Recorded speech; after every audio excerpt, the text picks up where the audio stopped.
When I'm away from home and I'm going to tie my horse to the trailer, I don't like to have them tied where they can nibble on the knot and get undone. So I simply just run it through something and then tie it far enough away to where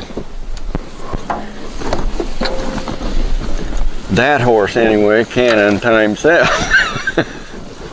So anyway, little things you might not think about are pretty simple. So now when it comes to the actual saddling, it's important to me where that horse is standing. If I'm going to saddle him from the left side, and the reason that I saddle from the left side is because it saves me one trip around the horse. I'm going to have to come around here anyway, so I might as well start there, do what I need to do on that side.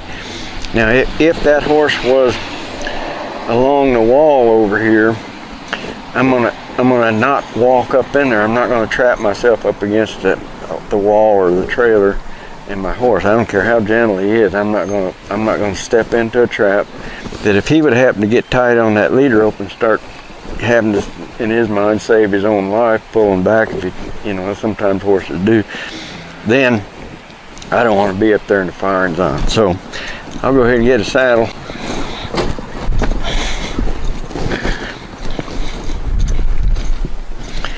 I'm going to just place this pad up there and position it to where it's ready, and then I'll go get the saddle. Ready to me means it's back far enough, and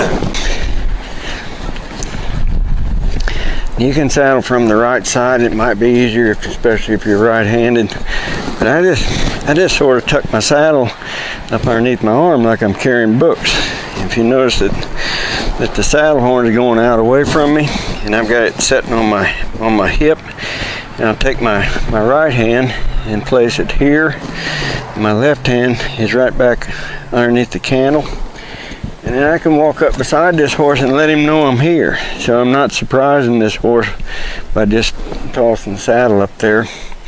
And then I'm going to use centrifugal force and my body position to help me get this saddle up on, so I don't have to muscle it up onto the horse. So the horse knows I'm here. He knows I'm ready. I know where I want to set that saddle, so I'm gonna sort of hunker down and come around like I'm gonna throw a bed sheet over a bed, and this saddle should float up there and just land in place. Should. Okay, so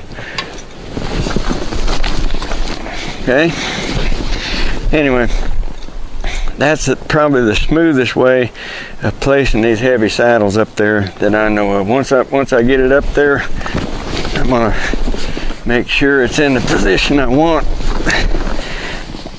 This to me is very important. I want to make sure that my pad, my blanket, is pulled up into the gullet of the saddle, and reason being there, if that pad is tight across those withers, it'll cause all sorts of problems. I mean, a horse can, a lot of times will carry their head too high, and they'll start compensating because of that pressure. So if I've got that pad up into the gullet, I've helped it.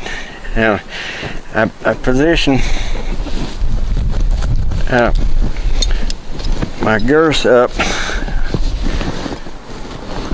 prior to this saddling, and I'm gonna check and make sure that the center D is gonna end up in the center of this horse's stomach. So it was a little bit long there, so I went ahead and shortened it up. This is why I saddle from this side, because each horse is going to be a little different, and I want to be sure that this saddle is going to fit this particular horse. Okay, now come around to this side.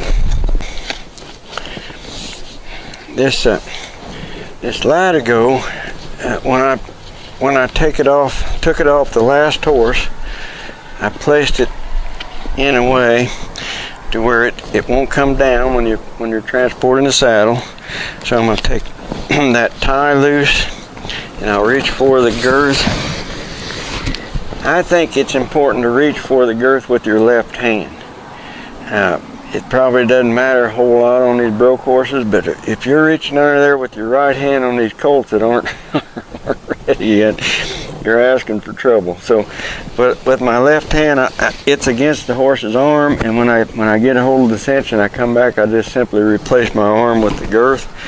Now this latigo is right here ready, so just pull it down, and I don't have to chase around after the leather. So anyway, I thought you might find that interesting. You'll find that people that have done things for a long time have figured out ways that are simpler, and you'll see something like that and you might think, well, why didn't I think of that myself, you know? But I know for myself, the only way that I have gleaned a lot of these simple techniques is just remember it from some of the old timers I've been around. So now that I am one of the old timers, maybe you can glean some of that from me.